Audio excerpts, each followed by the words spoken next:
కార్తీక పౌర్ణమి రోజు పూజ విధానం. కార్తీక పౌర్ణమి రోజున ఉపవాసం ఎలా ఉండాలి? ఉపవాసం చేసేటప్పుడు ఏమైనా తినవచ్చా? 365 వత్తులు ఏ సమయంలో వెలిగించాలి? ఈ మాసంలో కార్తీక పౌర్ణమి నవంబర్ 15వ తేదీన వచ్చింది. ఈ కార్తీక పౌర్ణమి రోజున 365 ఒత్తులు ఏ సమయంలో వెలిగిస్తే కోటిరెట్ల పుణ్యఫలితం వస్తుందో ఇప్పుడు ఈ వీడియోలో మనం తెలుసుకుందాం. ఈ నెల నవంబర్ 15వ తేదీ అత్యంత శక్తివంతమైన పవిత్రమైన కార్తీక పౌర్ణమి. ఈసారి ఎంతో శక్తివంతంగా ఉండబోతుంది కాబట్టి ఈ కార్తీక పౌర్ణమి రోజు ఉపవాసం ఎలా ఉండాలి? ఏమైనా తినవచ్చా? తాగవచ్చా? గుడికి వెళ్లి ప్రసాదం తినవచ్చా? ఈ విషయాలు గురించి కూడా ఇప్పుడు మనం తెలుసుకుందాం. అలాగే ఈ వీడియో చూసే ముందు ఓం నమః శివాయ అని ఒక చిన్న కామెంట్ చేయండి. పౌర్ణమికి ఎన్నో అద్భుత శక్తులు ఉన్నట్లు ఏవో తెలియని దివ్య శక్తులు మనకు అనుగ్రహాన్ని ఇస్తాయని పురాణాలు చెబుతున్నాయి. ఆ రోజు కొన్ని దివ్య శక్తులు కూడా ఉంటాయని మన పురాణాలు చెబుతున్నాయి. అందువల్లే ఈ అద్భుతమైన పౌర్ణమి ఘడియలు శుక్రవారం నాడు కలిసి రావడం వలన ఈరోజు గొప్పతనం గురించి వర్ణించటం ఎవరి తరం కాదు. మనం ఎలా ఉపవాసం ఉండాలి? ఉపవాసం ఉన్న సమయంలో పాలు పండ్లు తినవచ్చా? అసలు ఈరోజు ఉపవాసం ఎలా చేస్తే ఆ మహాశివుడు అనుగ్రహం కలుగుతుంది? అలాగే అత్యంత పుణ్యదీపంగా చెప్పుకునే 365 వత్తుల దీపాన్ని ఏ సమయంలో వెలిగిస్తే 365 రోజుల దీపాన్ని వెలిగించినంత ఫలితం 100% కలుగుతుంది అనే విషయాన్ని కూడా ఇప్పుడు మనం తెలుసుకుందాం. అంతకన్నా ముందు కార్తీక పౌర్ణమి రోజు గొప్పతనం గురించి తెలుసుకుందాం. ఇలా తెలుసుకోవడం వలన అశ్వమేధ యాగం చేసినంత మహాపుణ్యం వస్తుంది. ఎంతో మహిమాన్వితమైన కార్తీక పౌర్ణమి 2024వ సంవత్సరం నవంబర్ 15వ తేదీన వచ్చింది. ఈ మాసంలో మీకు కుదిరినన్ని రోజులు మీరు పూజ చేసుకోవడానికి ట్రై చేయండి. అలాగే కార్తీక మాసం నవంబర్ 2వ తేదీన ప్రారంభమై డిసెంబర్ 1వ తేదీన ఈ కార్తీక మాసం అనేది ముగుస్తుంది.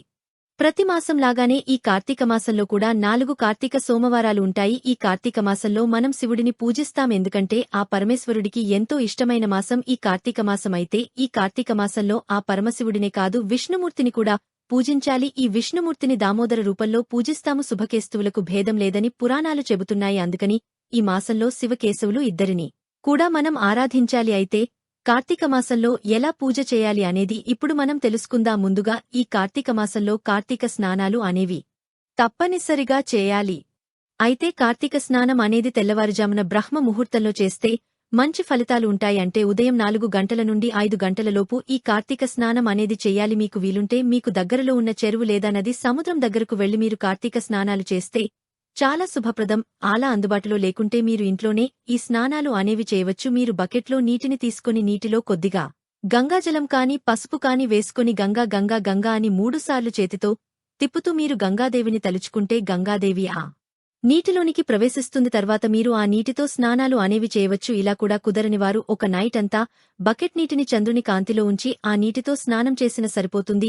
ఈ మాసం అంతా చంద్రుడు చాలా ప్రకాశవంతంగా ఉంటాడు కాబట్టి అటువంటి చంద్రుని కిరణాలు పడిన నీటితో స్నానం చేసిన చాలా మంచిది. అయితే స్నానం చల్లటి నీటితో చేయాలా లేదా వేడినీటితో చేయాలా అంటే చల్లని నీటితోనే ఈ కార్తీక స్నానం అనేది ఆచరించాలి. అప్పుడే మీకు మంచి ఫలితముంటుంది. ఒకవేళ మీకు ఆరోగ్యం బాగాలేదు అంటే మాత్రం గోరువెచ్చని నీటితో అయినా స్నానం చేయవచ్చు. తప్పేమీ లేదు. గోరువెచ్చని నీటితో స్నానం చేసి మీరు పూజలు అయితే చేసుకోవచ్చు. అయితే ఈ మాసం చేయాలా అంటే రోజు అవసరమైతే ఏమీ లేదు. మీకు కుదిరినప్పుడు మగవారైతే మాత్రం రోజు తలస్నానం చేయాలి. అదే ఆడవారైతే రోజు తలస్నానాలు చేయకపోయినా పర్వాలేదు. ఒకరోజు మీరు తలస్నానం చేసి మరుసటి రోజు మామూలుగా వంటి స్నానం చేయవచ్చు. ఆ తర్వాత రోజు తలస్నానం చేసి మీరు పూజ అయితే చేసుకోవచ్చు. అయితే తలస్నానం చేసేటప్పుడు షాంపూ వాడవచ్చా అని చాలామంది డౌట్ అనేది ఉంటుంది. షాంపూ వాడుకోవచ్చు, ఏమీ పర్వాలేదు. తలస్నానం చేయలేని రోజున కొద్దిగా పసుపు తీసుకుని ముఖానికి రాసుకోండి. అలాగే కాళ్లకి చేతులకి కూడా రాసుకోండి. ఇలా పసుపు రాసుకోవడం వల్ల మీరు తలస్నానం చేసినంత ఫలితం వస్తుంది. ఈ విధంగా అయితే ఇంటి దగ్గర మీరు కార్తీక స్నానం అనేది చేయవచ్చు. ఆ తర్వాత ఇంటి అంతటిని కూడా శుభ్రం చేసుకోవాలి. అలాగే ఇల్లు వాకిలిని శుభ్రం చేసుకుని ఇంటి ముందు ముగ్గు వేసుకోవాలి. అయితే ఇంట్లో ఉండేవాళ్లు ఎవరూ నిద్రలేవరు అనుకుంటే మాత్రం కనీసం మీరు పూజ చేసుకునే చోట అలాగే ఇంటి హాల్లో మాత్రం తప్పకుండా మీరు శుభ్రం చేసుకోవాలి. తులసి కోట అలాగే పూజా మందిరం ముందు బియ్యం పిండితో ముగ్గు పెట్టుకోవాలి.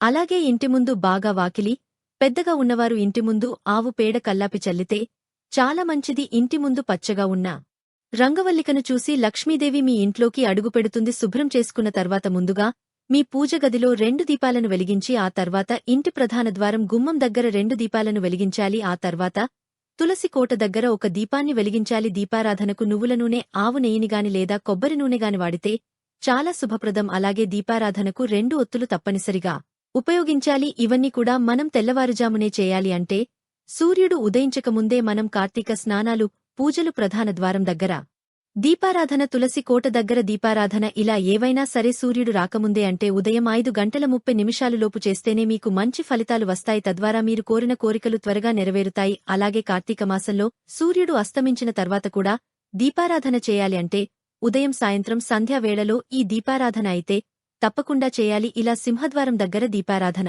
చేసుకుని ఆ గుమ్మానికి దండం పెట్టుకుని ఆ తర్వాత పూజమందిరంలో పూజలైతే మీరు స్టార్ట్ చేసుకోవాలి. అలాగే పూజామందిరం ముందు రోజు పెట్టిన పువ్వులు, నైవేద్యాలు, ఇంకా దీపపు కుందులు ఇవన్నీ కూడా తీసేసి శుభ్రం చేసుకోవాలి. ఆ తర్వాత పూజగదిలో ముగ్గు వేసుకోవాలి. తప్పకుండా ముగ్గు వేసుకుని తర్వాత శివలింగం గాని లేదా స్వామివారి ఫోటో పెట్టుకుని పూజ చేసుకోవచ్చు.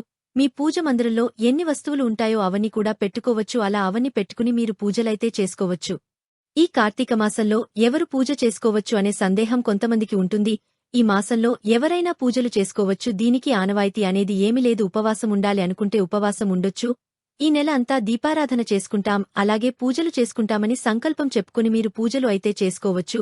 ఈ కార్తీక మాసంలో చేసే పూజలు మీకు అత్యధిక ఫలితాలను ఇస్తాయి. ఒకవేళ నెల రోజులు మాకు కుదరదు అని అనుకుంటే, అసలు మీ దగ్గర ఏమీ లేకపోయినా సరే మట్టి ప్రమిదలో ఒక దీపం వెలిగించిన చాలు, అదే కొండంత వెలుగునిస్తుంది. ఒకవేళ మీకు ఇంటి దగ్గర పూజ చేయడం కుదరలేదు అనుకునేవాళ్లు మీకు దగ్గరలో ఉన్న శివాలయానికి వెళ్లి దీపారాధన చేసుకోవచ్చు. ఇలా చేస్తే మీకు ఇంకా ఎక్కువ పుణ్యమైతే లభిస్తుంది. కాబట్టి మీ ఇంటి దగ్గర దీపారాధన చేయలేకపోతే గుడికి వెళ్లిన సరే మీరు దీపారాధన అయితే చేసుకోవచ్చు. మేము ఈ నెల అంతా చేయలేము అనుకుంటే ఈ కార్తీక సోమవారాలు 4 ఉన్నాయి. ఈ 4 సోమవారాల్లో అయినా మీరు దీపం వెలిగించి మీ సంకల్పం చెప్పుకోండి. ఎంతటి పేదవారైనా ధనవంతుడు అయ్యేలా ఆ మహాసభయ్య దీవిస్తాడు. అంతేకాదు శివ సాన్నిహిత్యం లభిస్తుంది. కార్తీక పురాణం ప్రకారం ఉపవాసం 6 పద్ధతుల్లో చేయవచ్చు అని వివరించడం జరిగింది. మరి 6 పద్ధతులు ఏమిటో ఇప్పుడు తెలుసుకుందాం.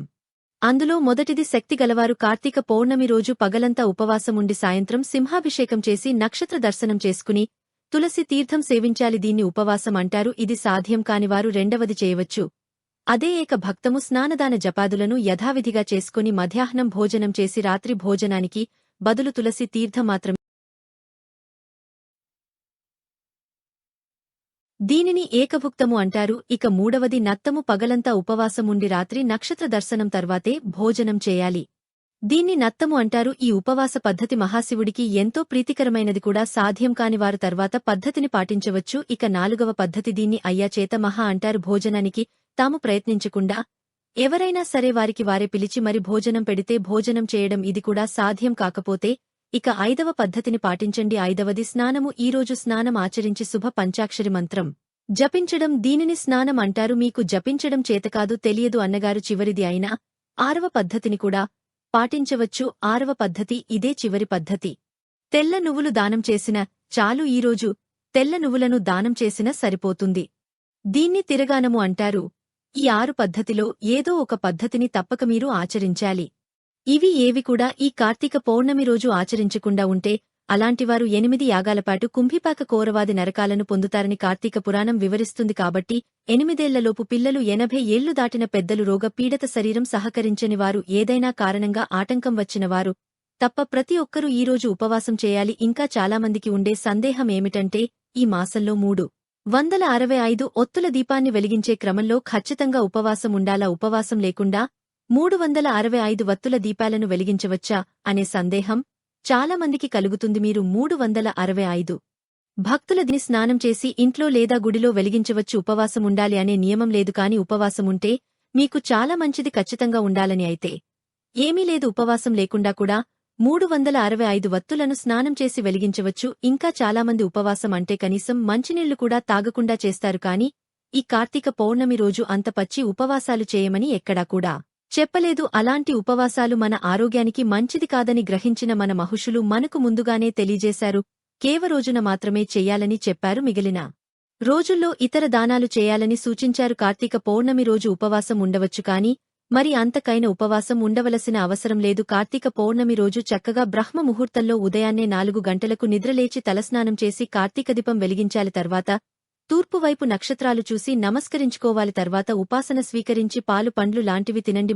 మధ్యలో పళ్లరసాలు కూడా తాగవచ్చు. మధ్యలో అల్పాహారం కూడా తినవచ్చు. ఇక నక్షత్ర దర్శనం తర్వాత దైవానికి పూజలు చేసి 365 ఒత్తుల దీపాలను వెలిగించాలి. అంతేగానికైనా ఉపవాసం చేయాలని నియమం ఏమీ లేదు. పండ్లు, ద్రవ పదార్థాలు తినవచ్చు, ఇంకా పళ్ల రసాలు కూడా తాగవచ్చును, పాలు కూడా త్రాగవచ్చు. అలాగే ఇలా ఉపవాసం ఉండలేనివారు బ్రహ్మ ముహూర్తంలో స్నానం చేసి యథావిధిగా 365 వత్తుల దీపాన్ని వెలిగించవచ్చు. కాబట్టి కార్తీక పౌర్ణమి రోజు మీరు 365 ఒత్తులు వెలిగించాలి అంటే ఖచ్చితంగా ఉపవాసం ఉండాలి అనే నియమం ఏమీ లేదు. మీరు సూచిక స్నానం చేసి నిరభ్యంతరంగా 365 ఒత్తుల దీపాన్ని వెలిగించుకోవచ్చు. అసలు ఈ కార్తీక మాసంలో 365 ఒత్తుల దీపాన్ని ఎప్పుడు వెలిగించాలి అంటే కార్తీక పౌర్ణమి రోజు వెలిగించాలి. 365 ఒత్తుల దీపం అలా ఎందుకు వెలిగస్తారు అంటే గత సంవత్సరం కార్తీక పౌర్ణమి నుండి ఈ సంవత్సరం కార్తీక పౌర్ణమి వరకు ఎప్పుడైనా దీపారాధన చేయకుండా మర్చిపోయి ఉంటే అంటే స్త్రీలకు ప్రతి నెలలోనూ ఆటంకం వస్తుంది కదా, పురుషులు కూడా అంతే. ఒక్కొక్కసారి ఆఫీస్ పనుల మీద, వ్యాపారం మీద బయటికి వెళతారు. అలాగే ఒక్కొక్కసారి ఫ్యామిలీతో కలిసి ట్రిప్కి బయటికి పోతారు. అలాంటి సమయంలో ఇంట్లో దీపారాధన చేయకుండా మర్చిపోయి ఉంటారు కదా. ఆ దోషం తొలగిపోవడానికి కార్తీక పౌర్ణమి రోజు శివాలయంలో కావచ్చు, విష్ణు దేవాలయంలో కావచ్చు ఈ 365 కోట్టుల దీపాన్ని వెలిగిస్తారు అన్నమాట.